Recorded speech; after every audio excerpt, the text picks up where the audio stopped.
Entrepreneurs Over 40, Episode 64, with Rachel Lindteigen talking about SEO. What you're going to look for is content where your website has a really good chance of ranking on page one for that keyword. Because if you can't rank on page one for the keyword, you're not going to get traffic because nobody goes to page two.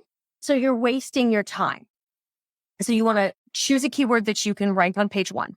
You want to write amazing content that is going to provide value for your ideal customer. You're going to anticipate their needs, their wants, their questions. You're going to provide value. You're listening to Entrepreneurs Over 40, the show for somewhat mature entrepreneurs and side hustlers. And now your host, Greg Mills. Our guest today has a BA in broadcast journalism and an MBA in marketing.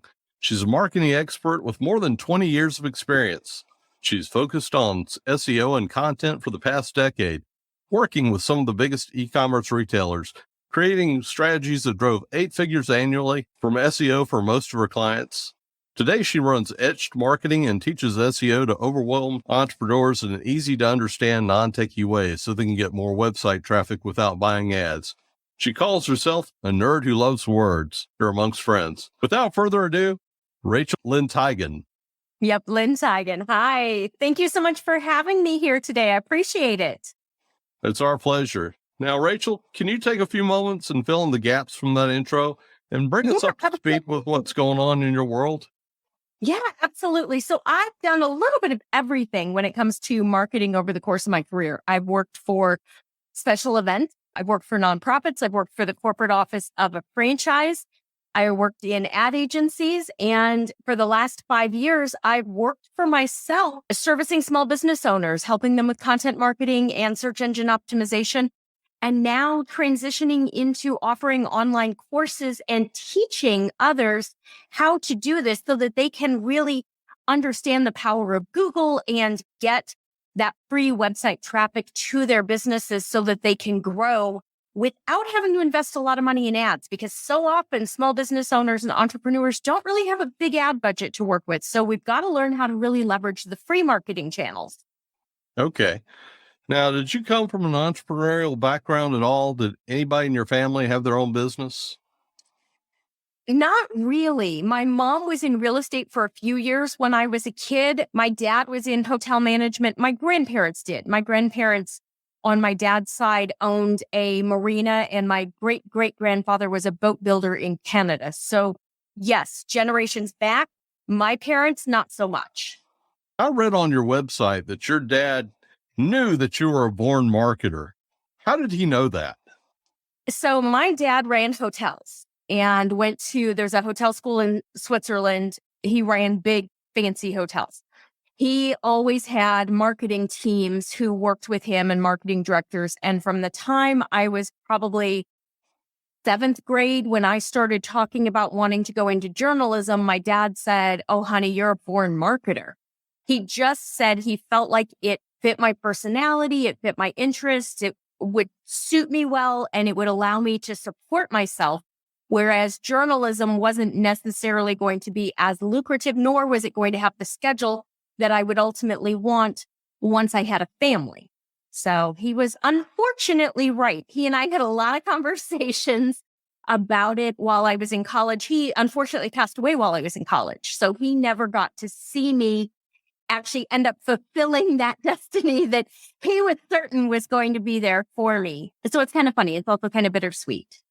Well, I'm sure he's looking down on you and he's proud of you. I would think so. How many hours a week are you working in Etched Marketing now? And what do you do with the remainder of your time? Yeah. So my goal right now is to work between 2 and 3 days a week. So my goal is to work 15, maybe 20 hours. I try to limit to like Tuesday, Thursday, picking up Wednesdays because things have been pretty busy. But I have a lot that I'm juggling. Not only am I running the business and servicing my clients and my students, but I'm also the one running all the content and everything for my own business. My mother, unfortunately, has Alzheimer's and dementia. She's in a memory care center, and I am her primary person. So I'm in and out of there on a fairly regular basis, also dealing with all of her doctors, taking her to all of her appointments. And I have a 7-year-old, so I'm very much in that sandwich generation. I've got pressure on both ends. My husband works a very long schedule, very demanding job, and is not available a whole lot to help during the week. So I stay incredibly busy, even though I only work part-time, just because there's so much. And that's what I really needed, was balance, because I was being pulled in too many directions. And I found that I had to reduce my hours, but I was able to maintain my productivity and maintain my sales figures and revenue goals and everything while working part-time, because I'm super focused when I work. And you left out, I think you're also a big sister, aren't you?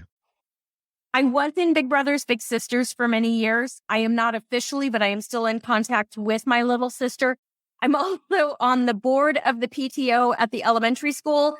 And because I'm crazy, I'm the president of the HOA board in my neighborhood, because we were having all sorts of crazy problems last year. And it was like, I can help. I can fix this. They just need somebody organized to get this taken care of and establish communication. And I didn't bargain for being made president, but we resolved most of the issues. So yeah, it's nuts. Yeah. So I've heard those HOAs can be crazy. There are some people who need more to keep them busy. Maybe you should bring them into your business. No. I actually said that seriously, and I caught myself mid-sentence. What are you thinking? It's crazy. The things that people get worked up about when they don't have enough on their time, enough to keep them busy, is insane. Yeah. Now, you were a director of marketing for several firms before you left. How'd you get your entrepreneurial start, so to speak? So I wanted to go out on my own probably from about 2006. So fairly early on in my career, I wanted that flexibility. And you've got to remember all of this, like I went out on my own pre-COVID. You didn't have this remote work from home, none of that really existed. You were lucky to get 1 day a week. I had always wanted to do it, but I didn't feel like I had enough background. I didn't feel like I had enough experience. I have a real problem with the 2-year experts. Like some of us work 20 years to get to where we are. We have a lot of education and background. And I felt like I needed to have more to be able to service clients. As far as when I did it, I couldn't find a job at my level that was going to work, that was flexible enough, because again, pre-COVID, I was looking for something that would allow me to work like 6:30 to 3 or 7 to 4, or allow me to work from home maybe 2 days a week, maybe something that didn't have a huge commute. We were in Phoenix at the time and I was commuting an hour each way. And my son was like 16 months old at the time. And I didn't see him in the mornings because of the schedule. And if I went in and saw him, it woke him. And then he was up for the day. And my husband was struggling trying to wait till the nanny got there so he could go to work. And I just couldn't go on like that. I wanted to be able to I waited till I was 39 to have him. I wanted to raise him. So that was my biggest motivation. I can understand that. I've had a lot of other entrepreneurs say that having a child kind of spurred them to take action. Yeah. So why the name Etched Marketing? Because I couldn't figure out what in the world to call the business. And my husband and I were sitting talking about it. And I didn't want to use my married name because it's difficult to pronounce. You can't spell it. Nobody knows what it is. I wasn't going to try to have that in a URL because nobody's going to find Lindteigen Mark. It wasn't going to work. So I was trying to figure out, and I didn't want to do a personal brand. I wanted to build a business that could scale. And he and I were brainstorming. He actually was the one who came up with it. So he came home from work one night and he had this brainstorm list. He'd sat at lunch and just all sorts of ideas. It was like, I kind of like that. It was the one I hated the least. And here we are 5 years later and several iterations of the website and several iterations of branding, and it's still Etched Marketing. Yeah. I've got to ask too, and feel free to say, hey, none of your business, but what does your husband do? My husband's an engineer. Okay. I was kind of guessing he might either be in IT or engineering, and I'm in IT as well. So Yeah, he's an engineer. He's got a background in software and hardware engineering, both. He actually is the one who built my current website along with my course platform. He handles all the tech side of my business for me because I know enough about coding to break a website. So I'm not allowed to make any changes. Yeah, I noticed you offered aminification, and I was like, okay, that's more technical than I would have thought you would have been taking on. And there's tools that do minification really easily. Yeah, I've managed to mess some of them up too. So the minification tools and the website cache tools don't really play well together, especially if they're different brands. I've found out. Yeah. So who is your ideal target customer? I love working with small business owners. I have a couple clients right now that I absolutely love. Small business owners, local businesses, people who have been established and they've been in business. One of them, their family has run the business for 35, almost 40 years. Another one, they've had the business about 15 years. But it's people who are established. They're known in their market. They have a good reputation already. And I can help them take what they've started and really build from there. I actually talked to one of my new clients today and she was so funny. She says, has the stuff you've done, like, is any of it on the website yet? Is it starting to work? Because I've had 3 phone calls already from people. And when I asked them where they found me, they told me they found me on Google. Is that what you're doing? And I said, yeah, that's what we're doing. She's like, how do we keep doing more? So we've been working about a month. She's already gotten 3 leads and they're a real estate property management company. So 3 leads is really good. It's people like that I love to work with. People who are excited about what they do. They're good at what they do. And they maybe don't know how to get to the next level, how to be found on Google, how to get traffic from Google, but they are open to learning and doing it. I don't like clients who don't take the recommendations that you give them or give you a bunch of excuses why it won't work, because it's true. It's not going to succeed.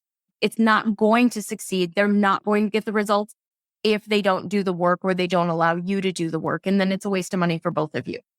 Waste of money for them and a waste of time for me. Yeah, waste of money and time. So yeah, to say. So walk us through kind of some of the services that you provide through Edge Marketing.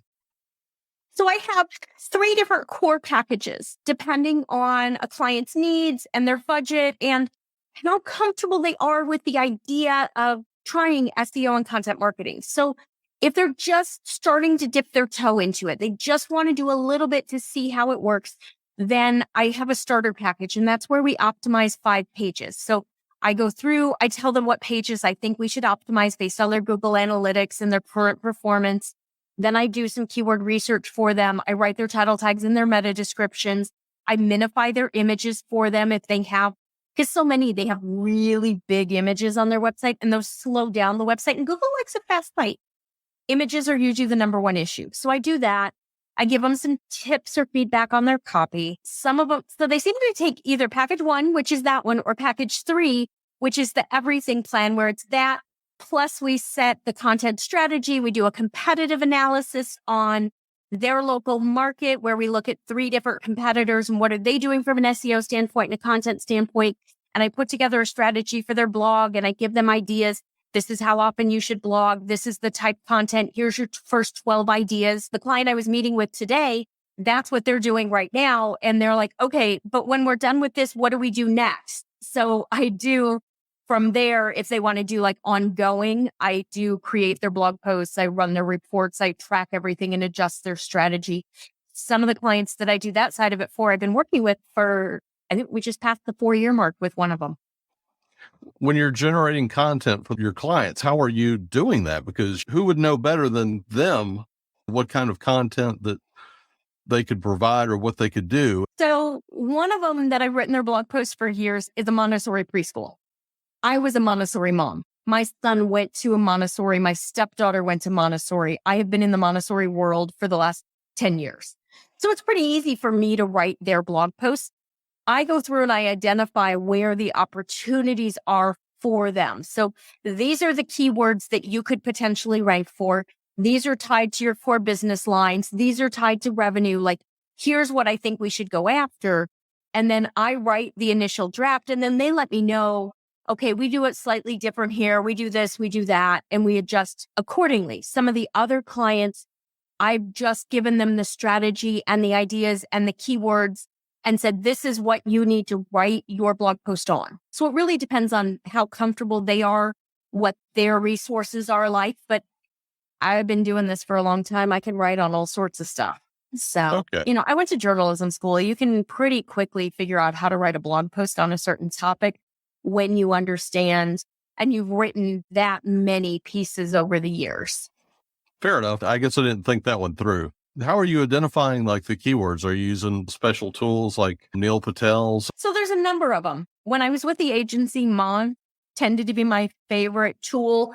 But now that I'm on my own and I'm teaching, I've actually switched over to Ubersuggest, which is Neil Patel's tool. It's not my favorite, but at the price point, it's really good for my students. And it's really good for somebody who does not have a professional background in it. It makes it pretty easy to find the opportunities.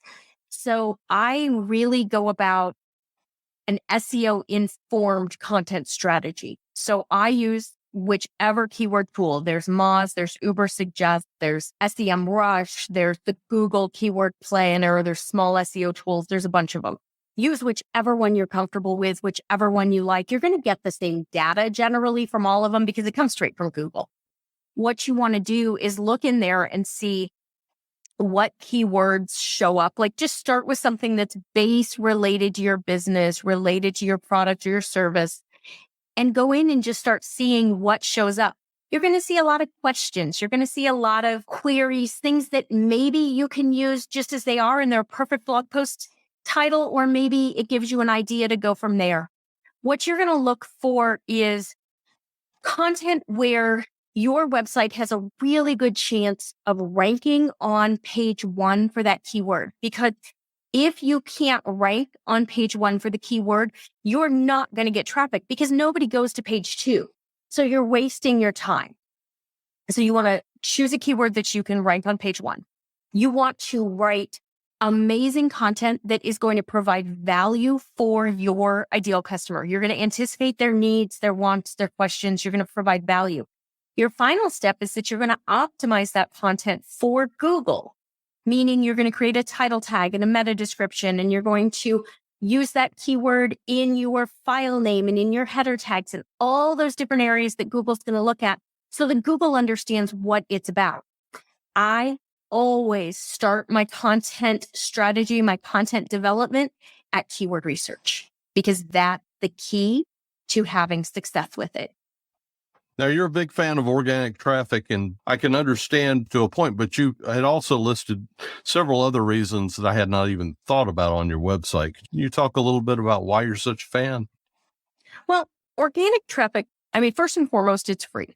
Right. So it's easier to scale. It's also very scalable because once you understand the formula, every single blog post that you write is another opportunity for your website to rank at the top of Google, to get traffic, to sell your products or services, to get people to your website. The other thing is that people are more inclined to believe and trust the organic listings than to trust the paid ads. So when we look at the Google search results, those paid ads at the top, a lot of people just skip them.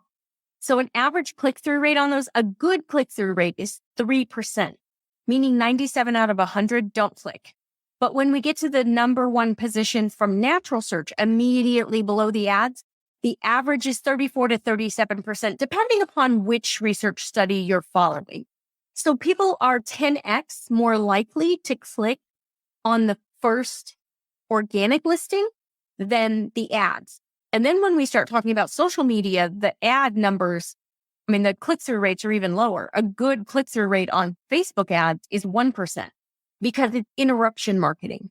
Think about it. When you're trying to get somebody's attention on Facebook, you're using bright colors, you're using bright copy, you're using images to catch their attention because they're there for something else. When someone is searching on Google and they're looking for an answer, you're giving them exactly what they're looking for. You're going to get better results. What are some of the common problems that businesses have with their blogs or their websites that you see?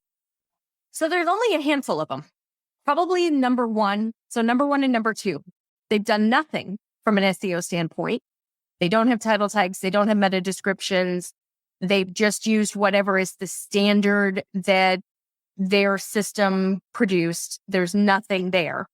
So the second thing that I see that's the biggest mistake is that people think that SEO won't work for them because they've tried it, but they actually got it wrong because they weren't really sure what they were doing. So either they've targeted a keyword that their website's never going to rank for, or they've written title tags or meta descriptions, but they've not followed the best practices. And so they've not done them the right way. Most of the time, though, it comes down to targeting.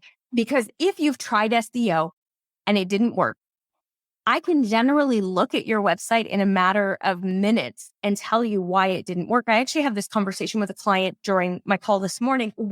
We're looking at what words can we rank for, what words can't we rank for. And I said, you know what? We're never going to rank for the daycare keywords. We're on page 2. That's as far as we're going to get.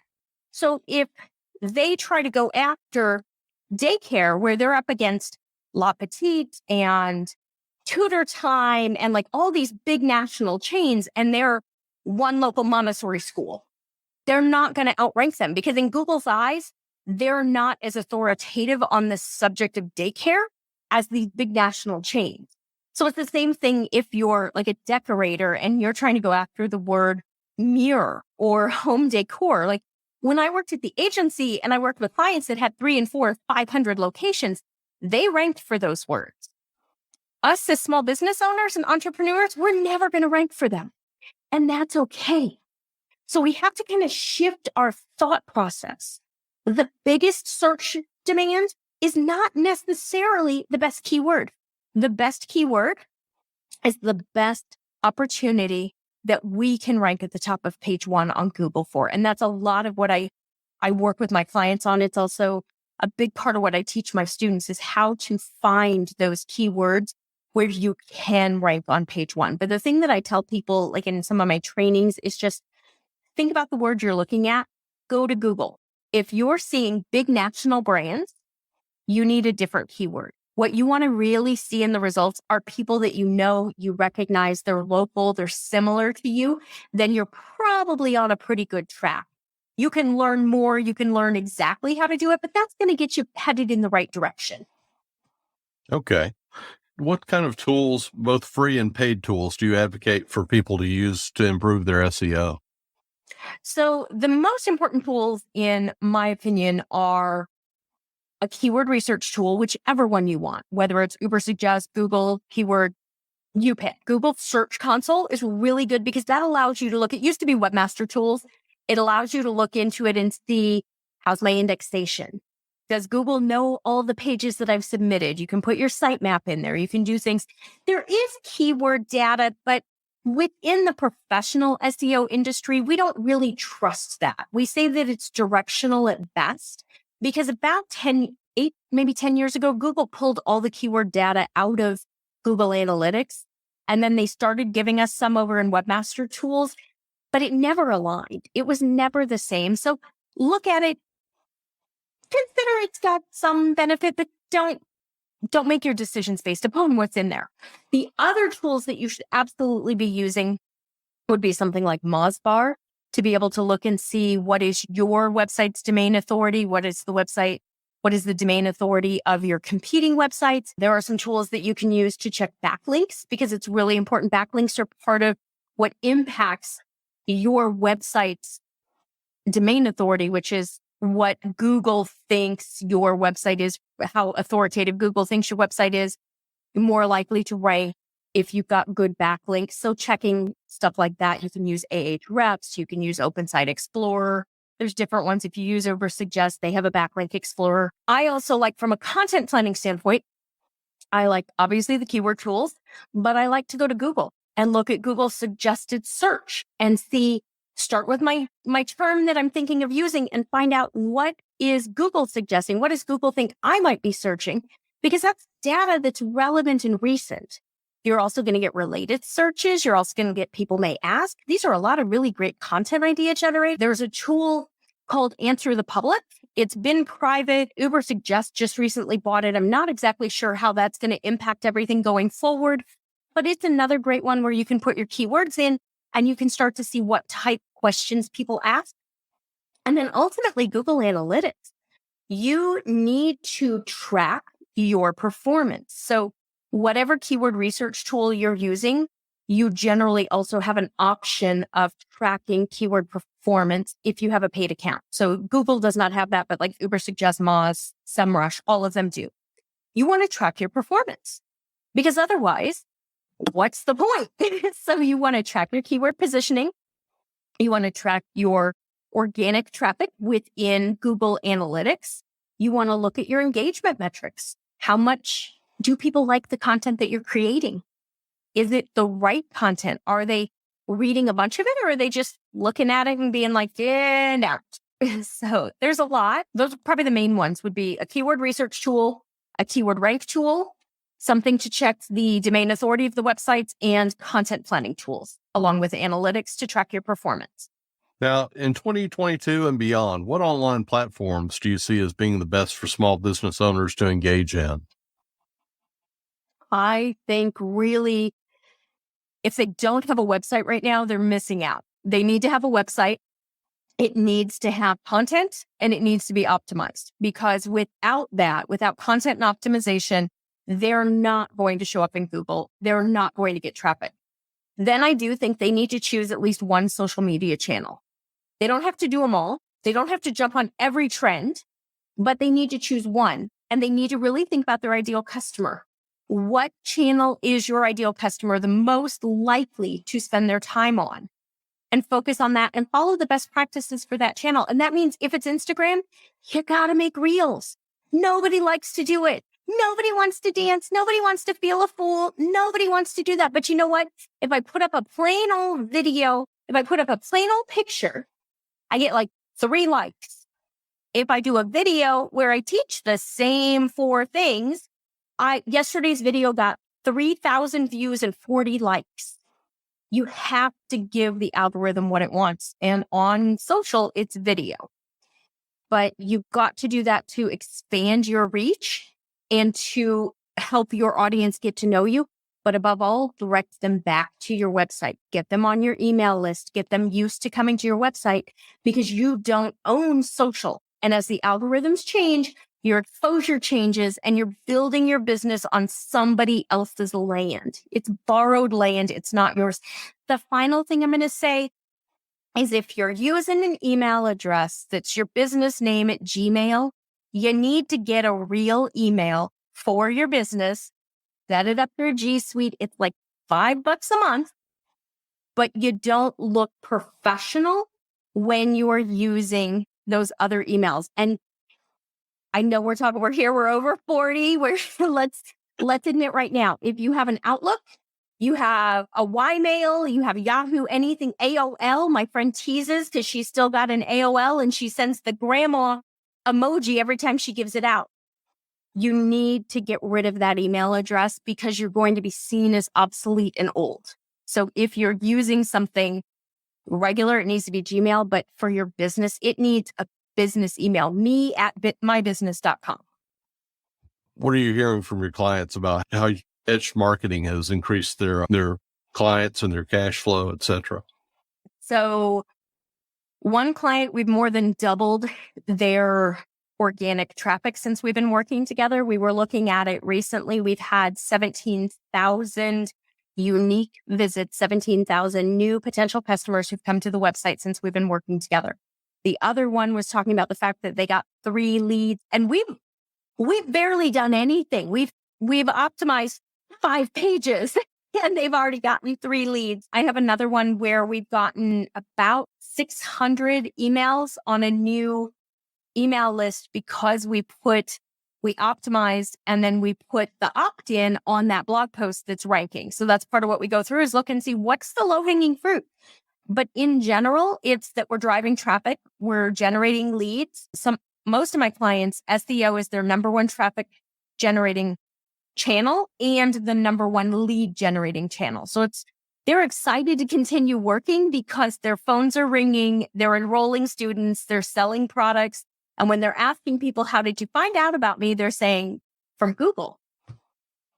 You touched on this a little bit earlier, but tell us about some of the courses that you offer.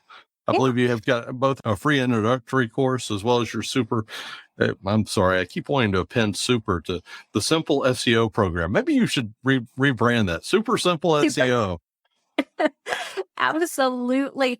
So I do have a free introductory one, and that's right on the website. And that's where you can start learning how to get traffic to your website. And that's just the intro. It's going to walk you through a few different things you can do, ways that you can get traffic. And then it does introduce you to Simple SEO content, which is my full course. That's 11 modules.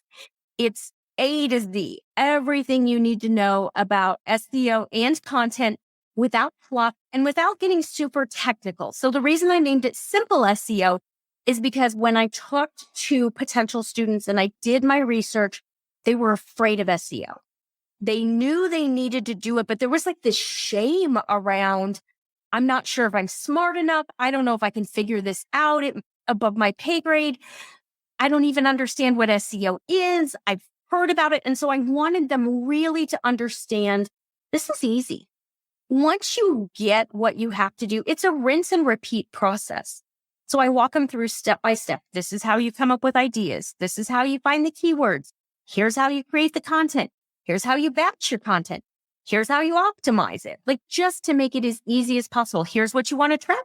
These are the reports you want to run. Here's the templates you can use. Really trying to make it easy for them because my students are busy entrepreneurs. They're people who don't yet have the money to outsource this to someone else.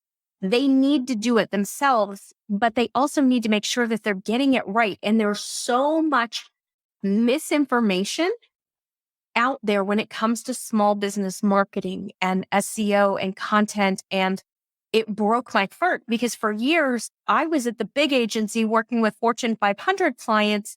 And I would get calls from friends and family members who were small business owners saying, is this what I'm supposed to do? I just got this call. This is the top. And I'm like, no, don't do that. Don't pay them. That's a scam. No, don't do it. I'll walk you through how you do it. That takes you 5 minutes. Don't do that. And so when I went out on my own, I didn't want to work with the big guys because they can afford to hire whoever they want. And I had a non-compete, so I couldn't go after some of them. But I really, in my heart, I wanted to help my friends and my family and small business owners and people who I was tired of seeing them get taken advantage of. And so I wanted to be able to help to teach them. And I tell my clients and my students, my job is to help teach you so that you don't need me ultimately, or so that if you outsource this, you know enough to make sure you're getting your money's worth. Okay. Now, what are you working on that's new and exciting? I'm kind of taking a breather right now because I just launched. So I took Simple SEO and turned it into Simple SEO content and launched it about 30 days ago because my students were begging to learn about the content side of things. They were going through the course, but their questions were all related to content. And they're like, we want a content course. So I did that. I also did an entire new website and all the new packages. And I brought on a bunch of new clients. So it's working. I'm very happy. Right now, I very thankfully got my son back in school recently and am enjoying just catching up. As far as where am I going next, I'm not 100% sure. Part of me is thinking maybe a marketing membership down the road where I continue to work. I love helping and working with my students and maybe something like that. Maybe taking on a few more clients. I don't know. I'm not 100% sure because I just came through this huge, it was more than a year process in the works. And I'm like breathing. I just cleaned off my whiteboard for the first time in months. What's been the most difficult part of running etched marketing for you? I think at times it's having faith in yourself. Because when you work for a company, you feel secure. You feel like I know I've got a paycheck coming. I know this is happening. I know this will be okay. And the reality is you're not really safe. Like, especially when you're in a role like marketing and you're older. I've survived 2008. I got laid off. I worked for a nonprofit in '08. Well, you know what? Everybody was broke. We were in a recession. Donations were down. The very first department to get cut was marketing. So, and then when I left the agency world, it was because we were bought by an investment group and they laid off some of the higher level. I was senior director. They laid off some of the higher level people. They didn't know us. They'd never met us. They just looked at numbers on a spreadsheet and went out, out, out. So it was a false sense of security. But here, good or bad, it's all on me. If I am successful or I'm not, if I make money or not, it's all on me. And there are days that that's exciting and there are days that that's really scary. In some respects, it sounds like you almost suffer from imposter syndrome, but how are you managing to compete with these 2-year experts? Well, I say that there are facetiously. moments. I think we all, in some way, one way or another, deal with imposter syndrome. I think we all do. If we're not at some point dealing with it, we're probably not being very realistic and true in our parts. As for me and the 2-year experts, God, I love them. I focus on my background and my experience. And generally, I can beat a 2-year expert any day because as soon as somebody starts talking and asking questions, I end up with people who heard me on a podcast a year and a half ago emailing me and saying, I just happened to listen to this podcast and love the way that you explain stuff. Are you taking on clients now? That's where most of my clients come from is either they find my website, they find my blog through search, or they find me on a podcast. And they're like, I love how you teach. A 2-year expert doesn't have the background. They've never sat in a boardroom at a huge company with the president of e-commerce asking why this happened. Why does our trend line look like this? What's our strategy to fix it? I have. I've been in those meetings. I have sweated bullets through some of those meetings. But I think that's the difference. You really, truly know what you're doing. And I focus on that. I focus on teaching, providing value. I'm not looking to take advantage of anybody. And some of the 2-year experts, they're the bro marketers. We've all seen them. Mm-hmm. I'm not going to ever show a picture of my flashy Lamborghini on social. I drive a mom SUV. I drive a Toyota SUV. I'm not super exciting. You but do have a nice infinity pool. Yes. I'm totally joking. If you do, I have no idea. I don't have an infinity pool, but I do have a swimming pool and we do have a lot that backs up to the desert and it is beautiful. No infinity pool though. No Lamborghini. And none here either. So No. You'll find me in the school drop-off lane in the morning, and I love that. That's why I do this, because I can be the one to run him to school and drop him off and give him kisses and pick him up, and that's everything to me. It's worth it. yeah, you found your motivation. Yeah, 100%. Well, let's get ready to wrap this up. Is there anything I haven't asked about that you'd like to talk about or add? I don't think so. I think you've done a good job of guiding the conversation and asking questions that hopefully will help people learn a little bit more about SEO and content and hopefully make them excited to give it a try for themselves because it can work. It does work. I see it every day and I've seen it every day for more than 10 years.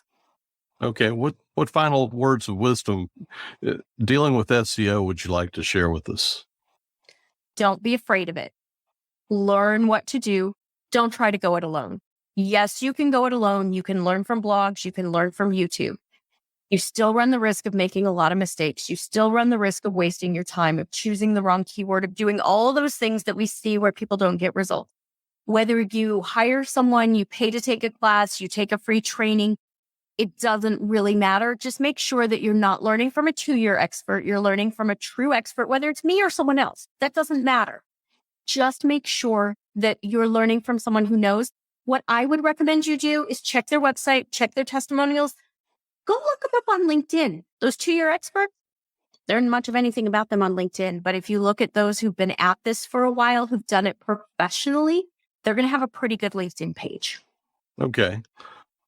What's the best way for people to check you out and get in touch with you?